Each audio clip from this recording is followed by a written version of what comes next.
अस्सलाम वालेकुम। सर्दियों का मौसम शुरू हो गया है और शुरू होते साथ जो बर्फ़ पड़ रही है आपके सामने आपको नज़र आ रही है। तो मैं अंदर बैठा हुआ था, एक बैड न्यूज़ भी आप लोगों के साथ शेयर करनी थी, तो मैंने सोचा बर्फ़ के अंदर आपको जो है थोड़ा सा अच्छा एहसास भी दिलाते हैं। लेकिन एक बैड न्यूज़ है और बड़ी इंपॉर्टेंट न्यूज़ है जो लोग भी यूके में आना चाहते हैं उनके लिए। लेकिन मैं आपको बिल्कुल भी इस वीडियो में डीमोटिवेट नहीं करूँगा, इसलिए आपने वीडियो को एंड तक ज़रूर देखना है। तो बैड न्यूज़ ये है कि यूके की जो गवर्नमेंट है, जो ऋषि सुनक है या जो गवर्नमेंट के अंदर जो लॉ एंड एनफोर्समेंट है, वो लोग प्लान कर रहे हैं कि जो यूके के अंदर जितने भी लीगल तरीके के आने के जो रूल्स हैं, जो मेथड्स हैं, जिसमें केयर वीज़ा या स्किल्ड वर्कर वीज़ा होता है एक, और दूसरा मेथड होता है आप अगर लीगल वे में स्टडी के ज़रिए आते हैं। क्योंकि पिछले साल जो है, सिर्फ एक साल की अगर बात करें, जो आदादो शुमार शेयर किए गए हैं उसमें ये बताया गया है कि तकरीबन 12 लाख के करीब जो इमिग्रेंट्स हैं वो डिफरेंट कंट्रीज़ से यूके के अंदर आए हैं, जिसमें नाइजीरिया, पाकिस्तान, इंडिया और भी काफ़ी सारे कंट्रीज़ इसमें शामिल है। लेकिन बिगेस्ट जो है वो ये 3 कंट्रीज़ हैं। तो जितने भी लोग आए हैं यूके के अंदर उनमें से काफ़ी लोग यहाँ पे स्टडी के लिए आते हैं। तो स्टडी के बाद उन लोगों को डेफिनेटली जब उनकी स्टडी कंप्लीट होती है या PSW के बाद अगर उनको जॉब नहीं मिलती तो उनको वापस जाना होता है अपने कंट्री में। लेकिन जो लोग वापस गए हैं अपने मुल्कों में वो तकरीबन 4 लाख के करीब हैं। तो तकरीबन जो यूके के अंदर जो बाकी बचे हुए लोग हैं वो तकरीबन 8 लाख के करीब रह गए हैं। तो इसलिए यूके गवर्नमेंट जो है वो प्लान कर रही है कि जितने भी लोग यूके में लीगल वे में भी आते हैं उनको भी यूके आने के लिए उनकी जो मुश्किलात हैं वो बढ़ाई जाएँ। ऑलरेडी आपको पता है यूके में आने के लिए काफ़ी मुश्किलात बढ़ चुकी हुई हैं। और जिन लोगों को आइडिया नहीं है, मैं उनको बता दूं कि जो केयर वीज़ा था, सबसे आसान वीज़ा समझा जाता था यूके आने के लिए, उसके ऊपर भी काफ़ी ज़्यादा हर्डल्स आ गए। और कितने काफ़ी ज़्यादा लोग हैं जो एजेंट्स के थ्रू वीज़ा बाय करते थे, उनको अब एजेंट्स के थ्रू वीज़ा भी नहीं मिला करेगा, क्योंकि ये डेफिनेटली एक इलीगल वे था।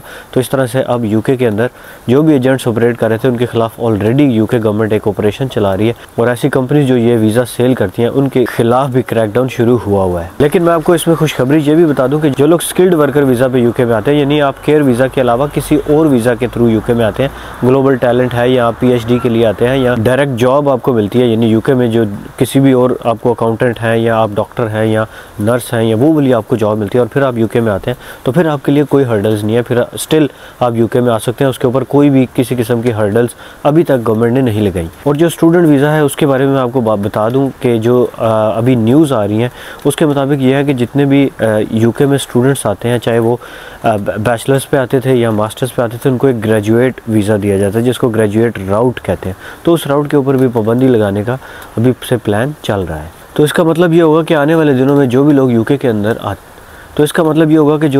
अंदर स्टडी वीज़ा पे आते हैं और उनको 2 ईयर्स का PSW मिलता है, उसके ऊपर भी पाबंदी लगने के खदशात हैं। तो भाई जो भी लोग आ रहे हैं, मोटिवेशन इसमें मैं डीमोटिवेट नहीं कर रहा। देखें, एक न्यूज़ है वो मुझे आपको डेफिनेटली बतानी है। It's a bad news definitely उन लोगों के लिए जो यूके में आना चाहते हैं। लेकिन यूके में इस टाइम सैचुरेशन भी काफ़ी ज़्यादा हो चुकी है। इसकी एक रीज़न ये भी है क्योंकि यूके में काफ़ी ज़्यादा स्टूडेंट्स ऐसे हैं जो पिछले 6 महीनों से यूके के अंदर उनको जॉब्स नहीं मिल रही। लेकिन इसमें डीमोटिवेट होने वाली बात नहीं है। बहुत सारे लोग ऐसे भी हैं जिनको आते ही दूसरे दिन जॉब भी मिल जाती है। तो इसके पीछे बहुत सारे फैक्टर्स हैं कि किन लोगों को जॉब क्यों नहीं मिलती और किन लोगों को जॉब दूसरे दिन क्यों मिल जाती है। इस पर काफ़ी मैंने वीडियोस बनाई हुई हैं, वो भी आप मेरे चैनल पर जाके देख सकते हैं। अच्छा, जो स्टूडेंट वीज़ा है जिसको ग्रेजुएट यानी कि जो PSW मिलता है, उसके कोई कन्फर्म्ड उसके ऊपर पाबंदी नहीं लगी, लेकिन गवर्नमेंट प्लान कर रही है, गवर्नमेंट के ऊपर प्रेशर है कि आप आने वाले वक्त में वेरी सून इसको जो है बंद किया जाए या इसके ऊपर कोई ऐसी पाबंदी या कोई ऐसी हर्डल लगाई जाए जिससे यूके के अंदर आने वाले लोगों की तादाद कम हो जाए। तो जो लोग भी जनवरी इनटेक में अप्लाई कर रहे थे भाई एज सून एज पॉसिबल पहुँच जाएँ। जो लोग पहले से ऑलरेडी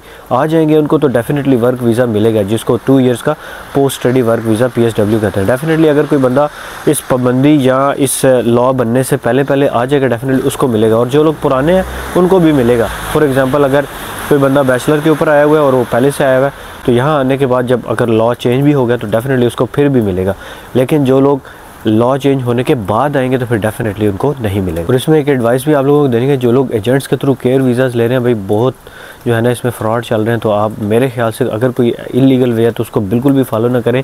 आप खुद अप्लाई करें ऑनलाइन और ख़ुद अपनी जो है जॉब सिक्योर करें और उसके थ्रू आप यूके में आए। किसी एजेंट्स के थ्रू या किसी ऐसे किसी को जो आप पे करके लोग आते हैं वो एक 2 नंबर तरीका है। और जो लोग आ भी जाते हैं यहाँ पे, कुछ लोग तो हैं उनके साथ पाकिस्तान इंडिया में ही फ्रॉड हो जाता है, और कुछ लोग जो यहाँ पे आ जाते हैं और यहाँ पे आने के बाद उनके साथ बहुत बड़े किस्म के फ्रॉड्स चल रहे हैं। और उन्हीं फ्रॉड्स का जब गवर्नमेंट को पता चला तो इसी वजह से गवर्नमेंट ने इनके ऊपर क्रैकडाउन शुरू किया। जो लोग वर्क वीज़ा बाय करके आए डेफिनेटली उनके ऊपर भी होगा, जो कंपनीज़ इनको वीज़ाज़ बेच रही हैं उनके ऊपर भी होगा, और तीसरा जो एजेंट डॉक्यूमेंट्स इसके अंदर इन्वॉल्व हैं। तो भाई मेरी सलाह तो आपको यही है कि अगर आप यूके आना ही चाहते हैं तो बिल्कुल लीगल वे में आए। कोई भी बंदा यहाँ पे इलीगल वे में ना आए। यहाँ पे आने के बाद आपको इलीगल वे में आने का कोई फ़ायदा नहीं होता। Thank you everyone for watching. मिलते हैं अगली वीडियो में। खुदा हाफिज़।